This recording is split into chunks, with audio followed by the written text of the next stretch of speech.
What is happening, fellow fantasy GMs? I am JJ Wang. He is the bearded one, DJ Dub. And with our powers combined, we are the Fantasy Couriers.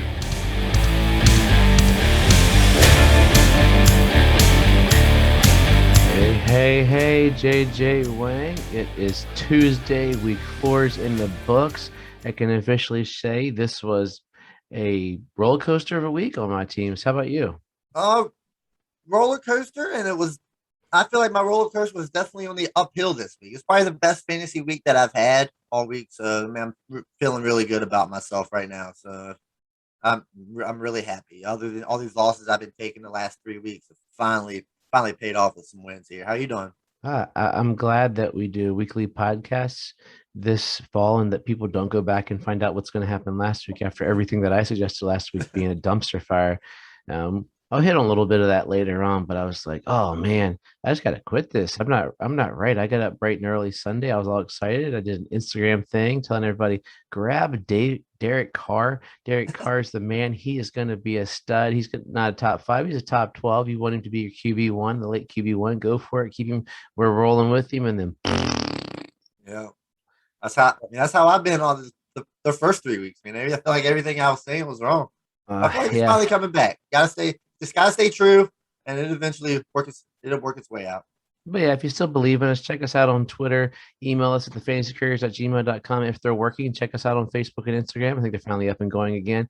Leave us some comments on YouTube or go to our website, thefantasycouriers.wixsite.com/website. All those links are in the bottom below the podcast or below the YouTube video, however you're watching it. We're still looking for those 50 subscribers for October. Let's get that YouTube up there. Also, Facebook is growing as well. That's our second biggest growing, or actually our biggest growing dynamic right now. So like us on there. I'm going to remove the podcast. Facebook's fighting us. They won't let me. The podcast won't play on there. It's driving me bonkers. I wanted to stream there so you can just grab it real quick, They but don't want us to succeed, man. they don't. We must have been what the whistleblower comment was all about. It was all about the Fantasy Couriers being their podcast not pushing play and working on Facebook. But we'll get it there. If it does get to work ever, I will make sure to talk about it on the show. But enough about social media, because we don't want to live in that world. We live in the real world.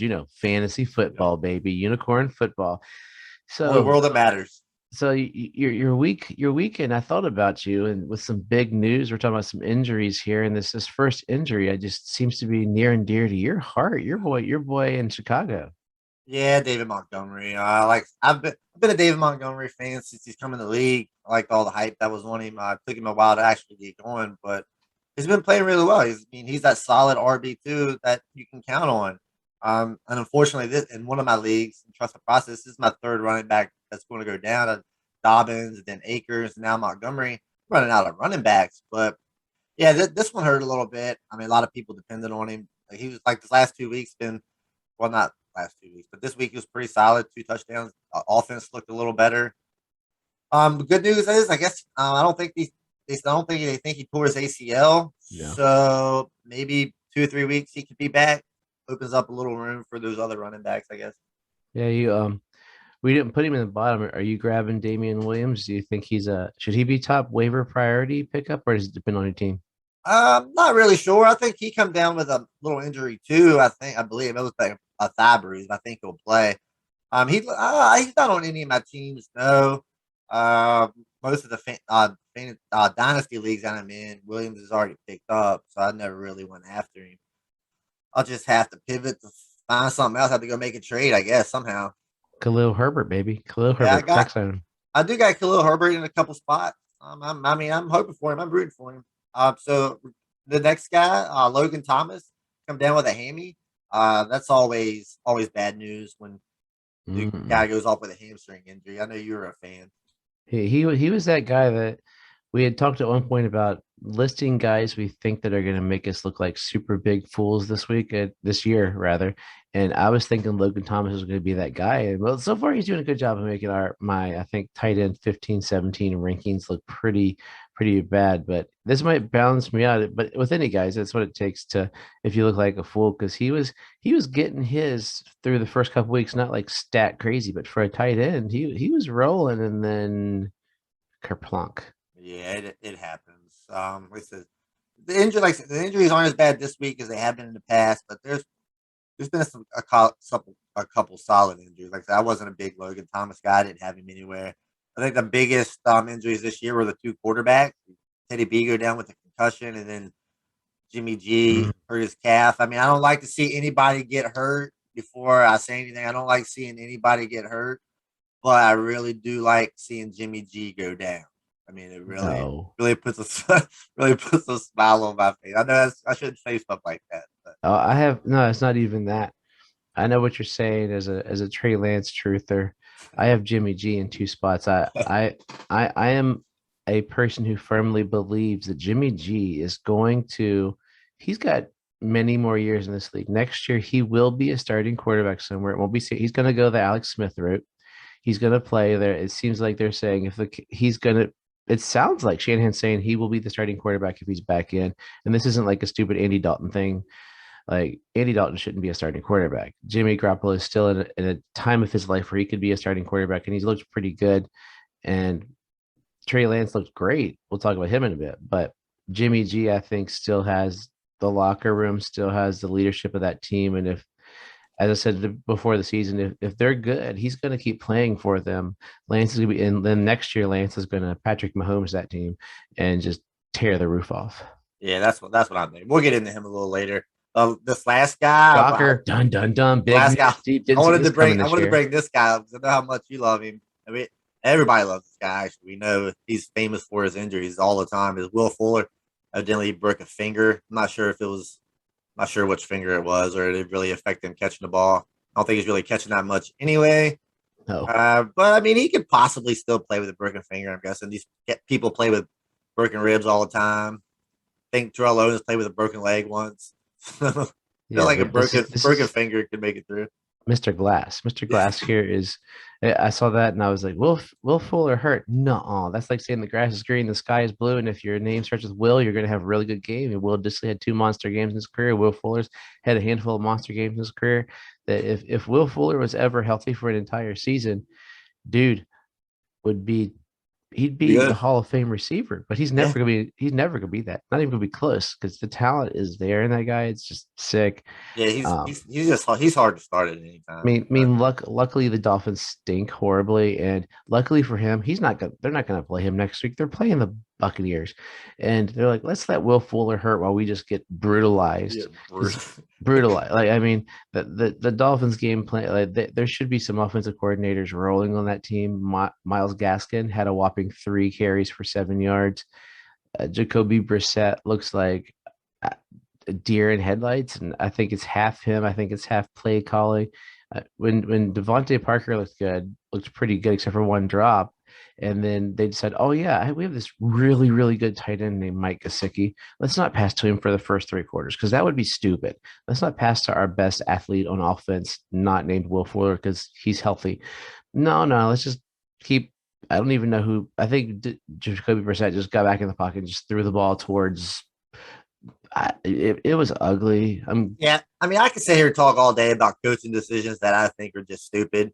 Kept guys not getting the ball, but like I said I'm not a coach, so I guess there's stuff going on behind the scenes I'm not aware of, but some of it doesn't make any sense. Well, when there's two offensive coordinators and a third guy who's actually calling the plays, you're going to have a disaster on Yeah, offense. It just doesn't it work doesn't that work. way. It doesn't work that way. But the next part excites me. Oh yeah, I'm sure. He's been waiting for this guy all year. He's finally looking better. He's not getting a lot of yards rushing. I think this is his third 50-yard performance, but 13 carries this week. It's Saquon Barkley. He did get the rushing touchdown.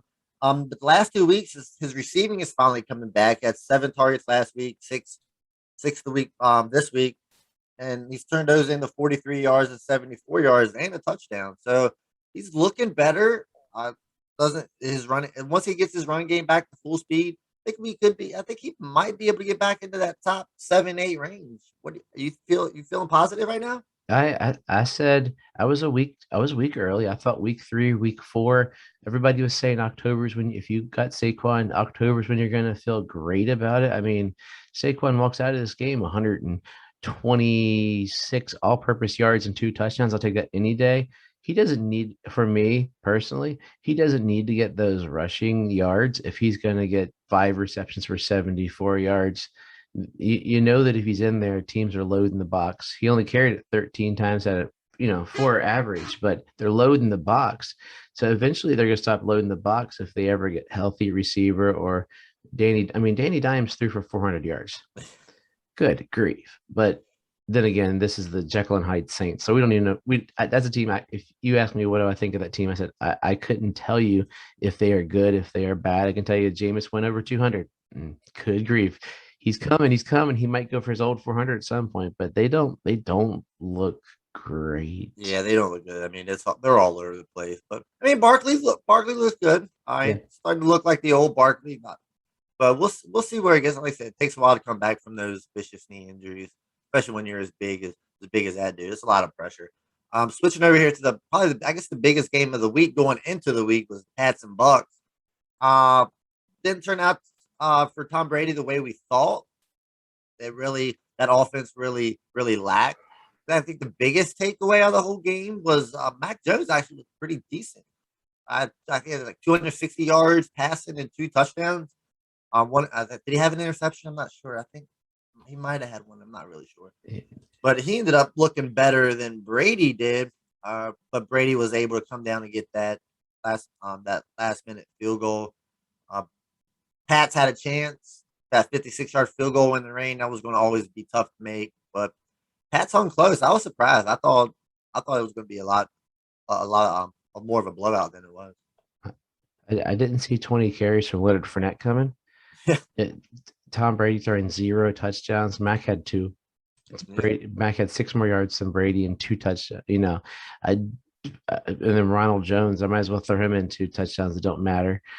But it was my surefire. I would have bet the ranch that this game was going to not show out this way. The Patriots played like the old Patriots defense, and it seemed like, I don't know, Tom Brady was just getting hit. Like I'm sitting here.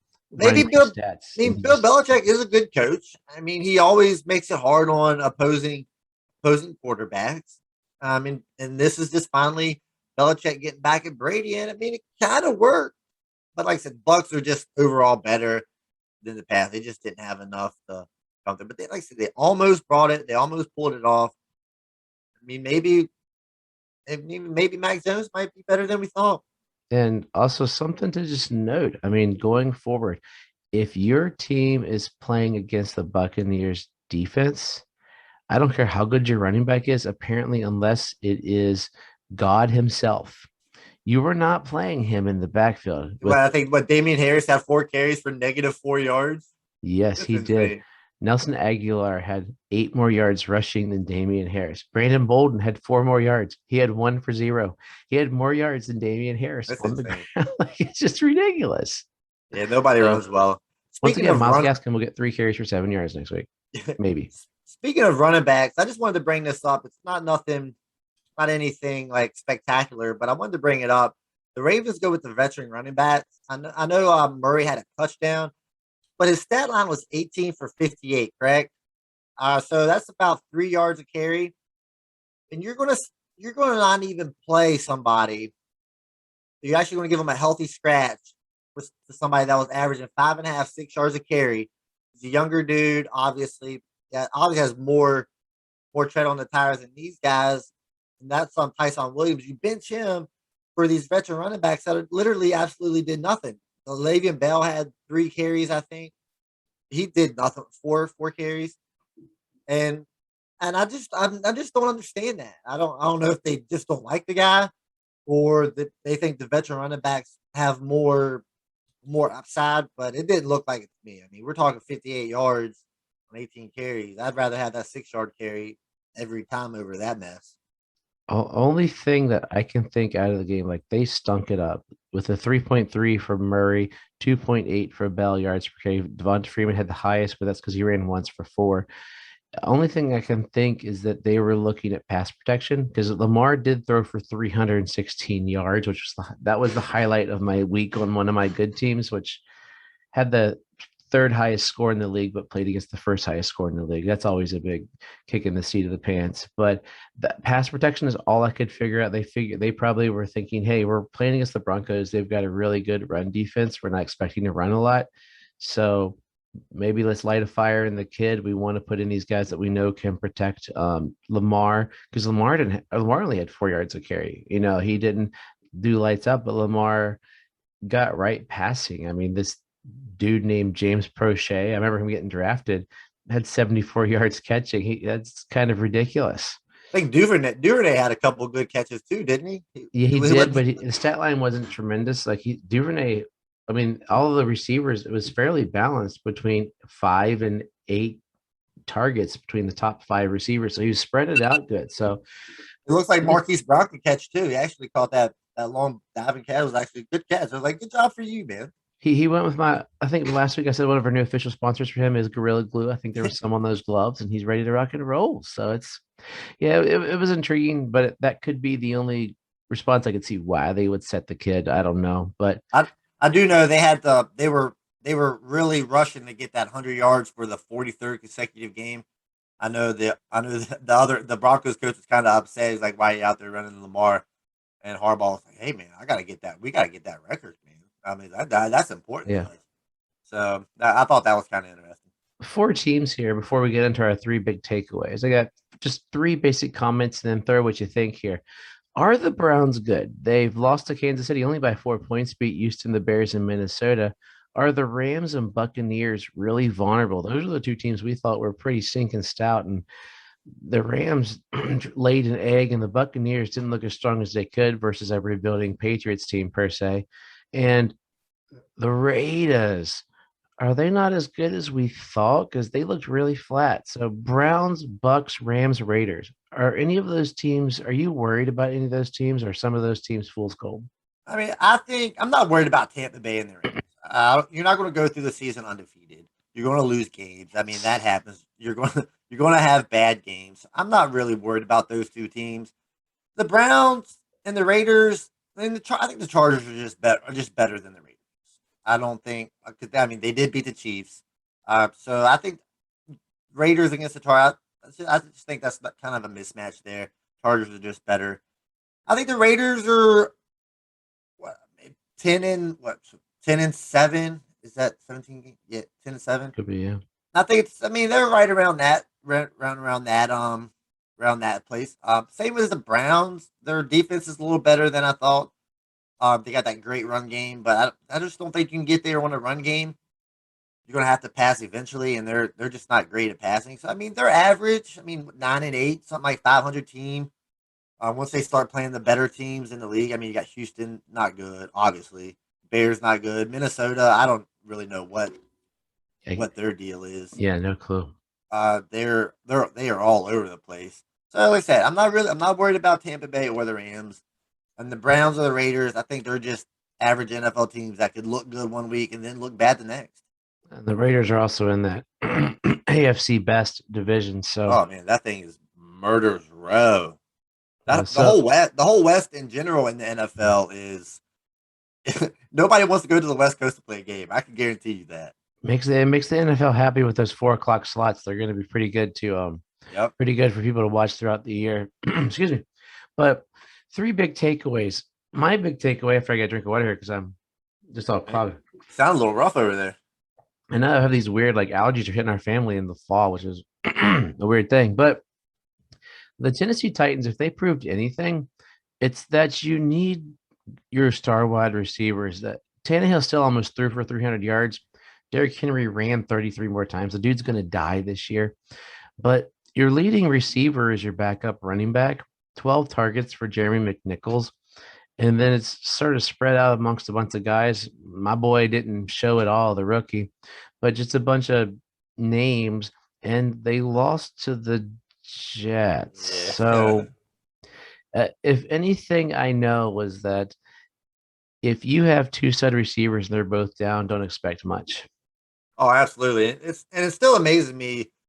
You've got 0 wide receivers, so you know you're probably going to load the box, and Derrick Henry still does what Derrick Henry does. That's amazing. But yeah, you're not going to win in this league without wide receivers. You're going to need you're going to need those guys, especially when you got two top line receivers like Tennessee had, and they're just not playing like we thought they would. We thought they'd be a little better, and of course the injuries hurt a lot. But AJ Brown wasn't really doing all that before he went out.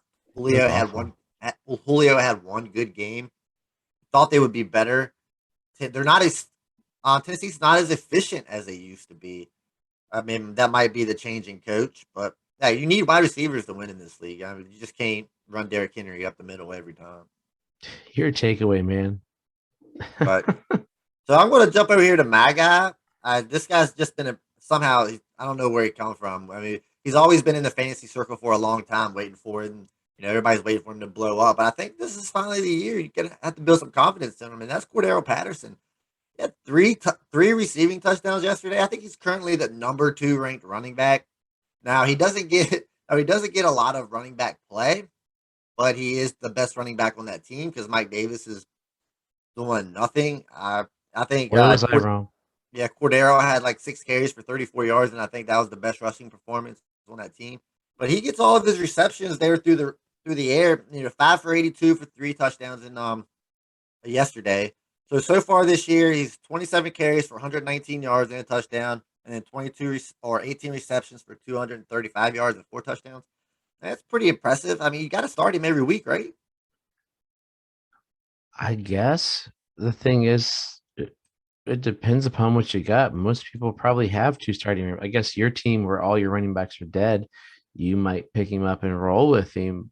It's one of those like, I mean, yes, you I you mean, you plus he's start got you wide hold your receivers. nose and you start him knowing that he's a 30-year-old running back. He's going to come back to earth is all I can figure out. But yeah, it's one of those until further notice. Start Cordero Patterson. But I believe he has that wide receiver eligibility too in some leagues. So I mean, you can start. I mean, you can start in multiple places. I mean, Yeah. I just don't see how you can just leave him on your bench at this moment. I mean, the way he's playing, you've got to find a place on your starting roster to start him. But this is what I've been waiting for, all year. And I'm not gonna lie, this guy looked better in the second half than most quarterbacks do and through a whole game, and that's Trey Lance. Now, as he came in, like some of his passes, they were a little. I noticed they were a little high, but he was just throwing rockets out. It seemed like every pass was a rocket. He might have to take a little bit off of that from time to time. Might be why they kind of elevate up. He was throwing darts out there, but he looked good. He had that first long touchdown to Debo, and I was like, oh snap. Then he had another touchdown to Debo. I was like, this is getting really good. He finished 9 for 18. That's not great, but coming in, cold in the second half and playing, I mean, you can't ask for anything more. Plus, he had the 41 yards rushing. I mean, he looked really good out there. I mean, of course, he has some things he can fix, but what rookie quarterback doesn't? I mean, I'm excited. Sure you are. You got a couple shares of Trey Lance everywhere on some But, stinky teams. yeah, I mean, like I said, looked like he belonged out. He didn't do anything stupid, didn't mess anything up. Hopefully, he can get at least one more. But hopefully, he can start next week just to see what he can do for a whole game. Yeah. He looked money. He could be the second coming of Mahomes. That's a big statement to say, but I I can see think that. they still play him the way they were playing him. They're smart. They're a good team. That way they don't have because there's going to be the rookie law that comes at some point. But yeah, he looked sharp. He made me very happy for Debo.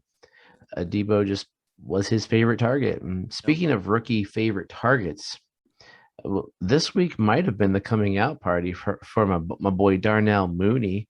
They decided Allen Robinson is going to have crappy quarterback play, and he's not going to catch the ball for the first time successfully in his career. Like he caught some passes, but it was for a couple handful, like not a ton, nothing that you really want on your fantasy team. A couple points here and there, but Mooney walked away with 5 receptions for a buck 25 and that big 64-yard bomb. You kids having a come out party year 2. I love Darnell Mooney coming in. He's one of my sneaky pickups. I regret trading him in one of my leagues but it ended up with I think he was part of the Kittle trade or something like that. They got me Kittle, so I can't argue there. But yeah, Darnell Mooney's looking like he's gonna be a Justin Fields guy.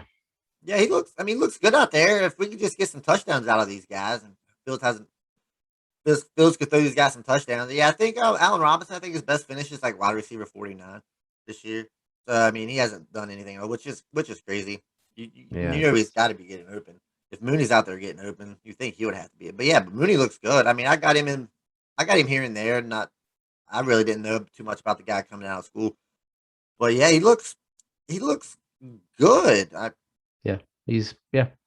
Like it's But all we that go. Like if you see him on the wire, grab him. He was going to pick be him on up. waiver wire guy, but we talked about it before. He's probably not on a wire anywhere, so probably can't pick him up. But the waiver wire darling of the year has got to be Taylor Oh Heinicke. yeah, Taylor Heinicke, another solid performance, 293 touchdowns, rushed 5 for 43. Wait, that's Lamar Jackson, isn't it? Or is that yeah, Patrick Mahomes? No, no, no. That's Taylor Heinicke. He and you hear them talking about on the Washington telecast, like he's an amazing athlete. You go back. I was watching some of the stuff back in the day when I guess back in the day, 2 years ago or a year and two ago when he was with Carolina, he looked like poo. And yeah. I guess he just needed a little bit of a push. But dude, if you got him, play Yeah, him. lucky you. I picked. So I was dealing with Ryan Tannehill as my starting quarterback. I think we went over this last week. So I ended up picking up Heineke, and of course I started Heineke over Tannehill. It definitely worked out. But that was a fun game to watch. I know that. I mean, it was back and forth. Of course, the Falcons, their playmakers really didn't do much, of course, except for Cordero Patterson. That's it's devastating. But uh, Heineke's out there making Terry McLaurin look really good. Nobody else is Mhm. really looking good as far as receiver goes on that team. But yeah, he's better than I thought he would be. I mean, I didn't think he'd be here right now. I So think he's telling Washington that you can build and you can wait. You don't have to get a quarterback in the near future. He's young, so they're going to go with him. But your takeaway excites one of my fantasy teams. oh yeah, I Um, mean this. I it think you kills got. my Super Bowl prediction. Yeah, I think you got to take this. I mean, you got to take this team seriously. They got the great quarterback. Their run game is way better than I thought. The receivers are sticking out all over the place, and that's the Arizona Cardinals. Of course, we all know how great Kyler is. I mean, he's gonna do great things. But that running game, you got Chase Edmonds with 255 yards rushing, James Conner with 172 yards and 4 touchdowns, Vulture. and then Chase Chase even has 175 receiving yards, I think, as well. I mean, he looked good as a receiver yesterday. I was impressed. He looks like a different guy than I ever thought. He's still not getting those goal line carries ever. But the more I want to speak on these wide receivers here a little bit more.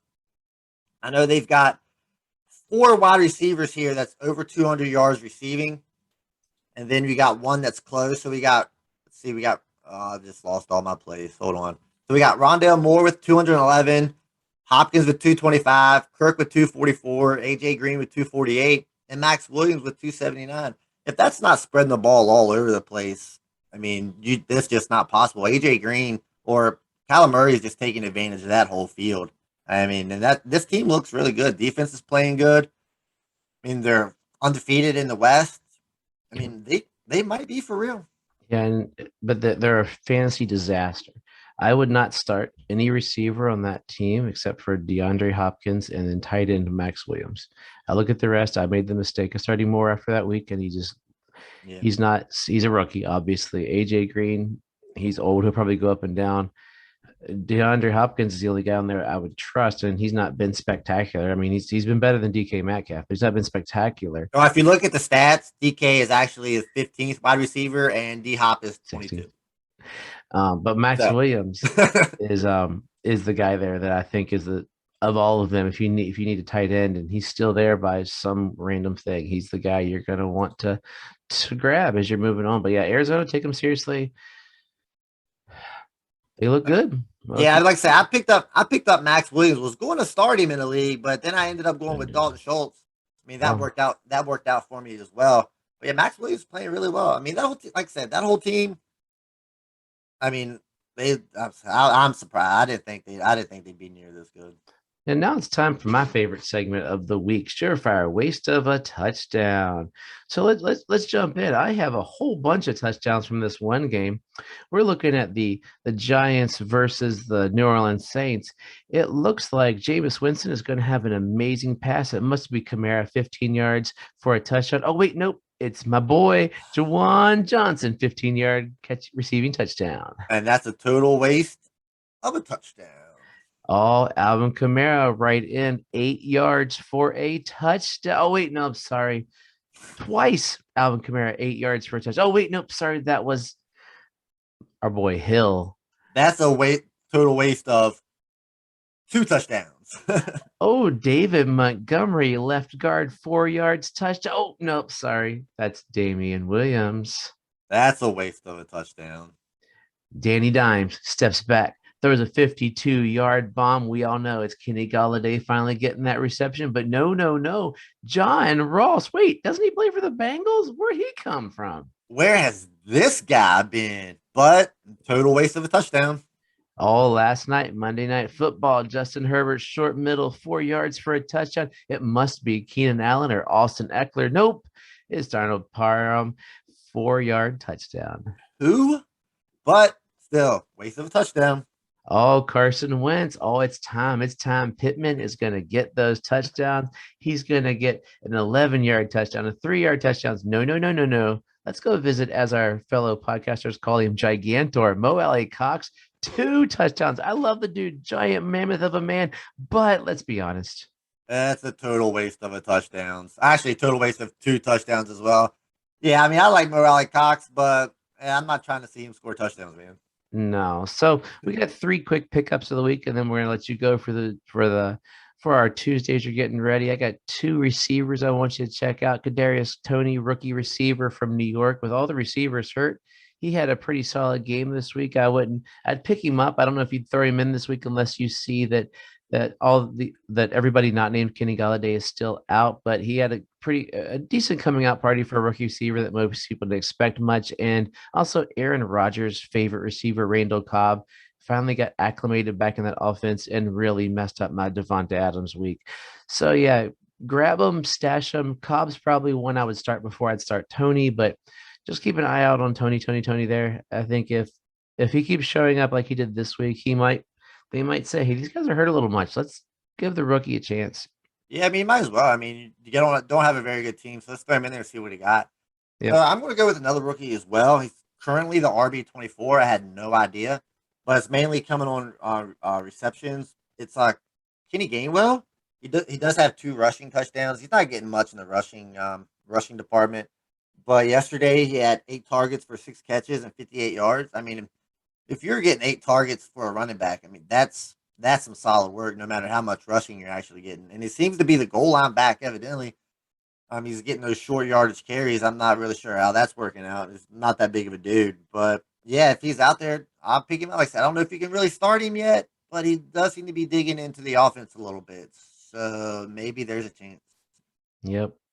Never know. Why not? It's waiver wire fodder. I looked at the waiver wire last week. I was like, ugh, I don't want any of this stuff. But I always say, if you're not trading, you're not picking up free agents, you're really not trying. So, JJ Wang, give us a good 20 seconds of wisdom and take us out of here. Yeah, so I haven't mentioned Sam Darnold yet this podcast. I really wanted to. So I'm going to mention him right now. We all know my love that I've had for Sam Darnold. I've liked him since he was a rookie. So my words of wisdom this week is, if you like a guy, don't give up on him. No matter what people try to tell you, or what people say how bad this guy is, or he doesn't deserve where he's at. You know what? Stick to your guns. Like your guy. Might not work out every time, but when it does, you'll be there to brag about it. That's how I feel about it. So, at the end of the day, trust yourself and trust the process.